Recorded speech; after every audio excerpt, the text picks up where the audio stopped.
Here is a diagram, a table for the different voltages for DDR1, 2, and 3 that are very useful to make a note of.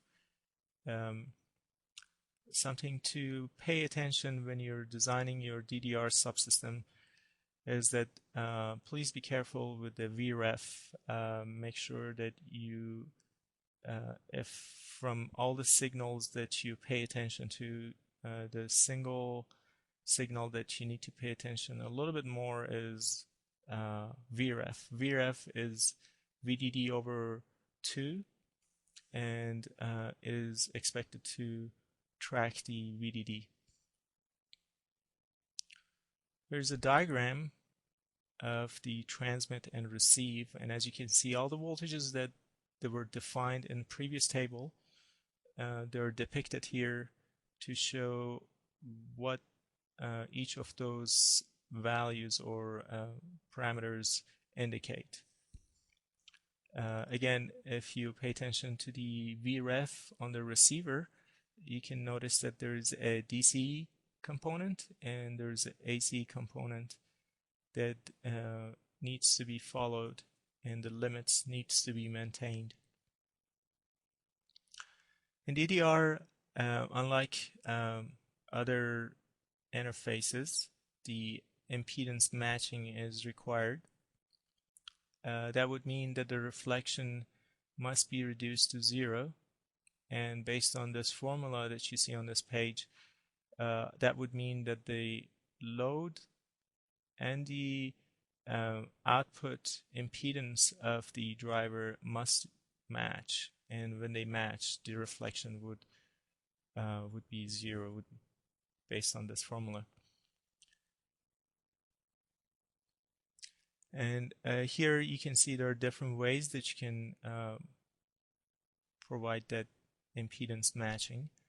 There's a single resistor matching that you can do, or you can do Thevenin equivalent of 2 resistors, or you can do resistor and capacitor.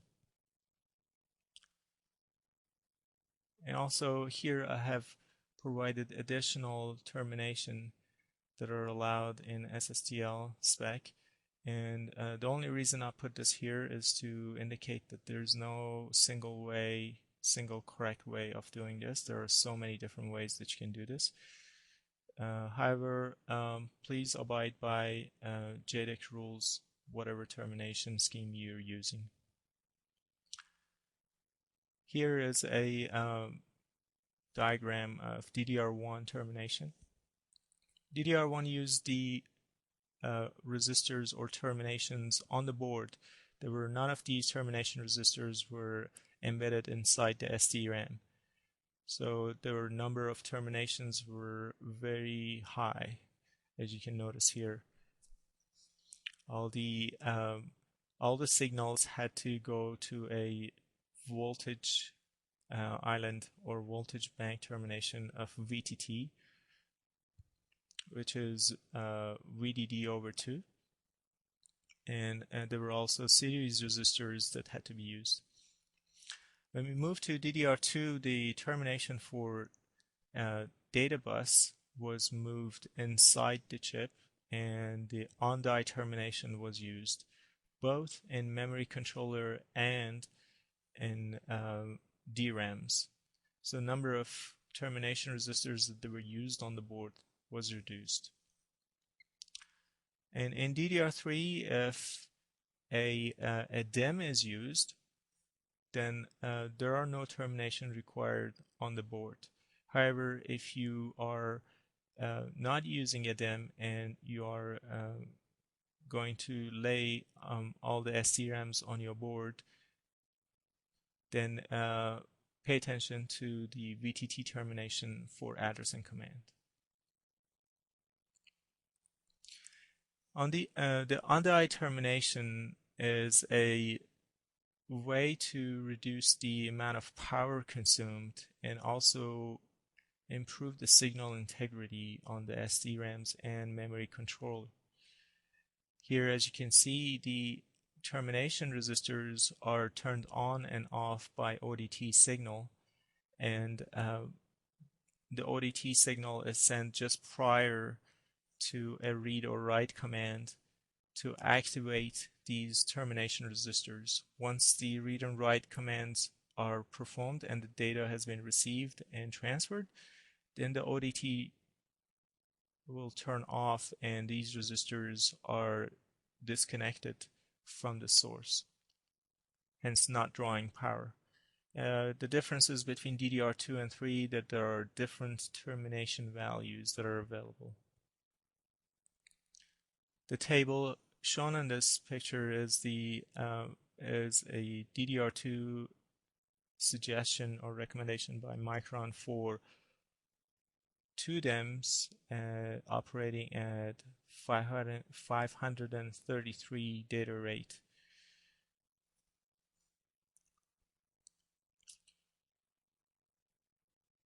Now here we're going to talk about the features and capabilities of power-quick DDR controllers, or the Core IQ DDR controllers. This is the second portion of this presentation. So we're going to switch gears and talk about what are the capabilities of controller, what are the features that are provided in our controller that operates with DDRs. What is common, what is listed here on this page are all the items that are common among all the controllers, memory controllers that are provided that offer either DDR1, DDR2, or DDR3. So they all support JEDEC standards, and the memory devices densities are supported up to 4 gigabit, and the data rate is supported. The data rate is different from device to device. Please defer to the datasheet for the device to find out what is the maximum DDR data rate operations for that device, the specific device. The number of rows and columns are also supported to the maximum, and the data mask signaling is also supported for when less than sub-double word writes are written. It means when you're sending information less than 60 or 64 bits or 8 bytes, then a mask would be used to prevent the writes for data that you're not writing. Up to 4 physical banks are used, or we call them chip selects. Each chip select would have its own row buffers, and it would have its own banks, sub-banks.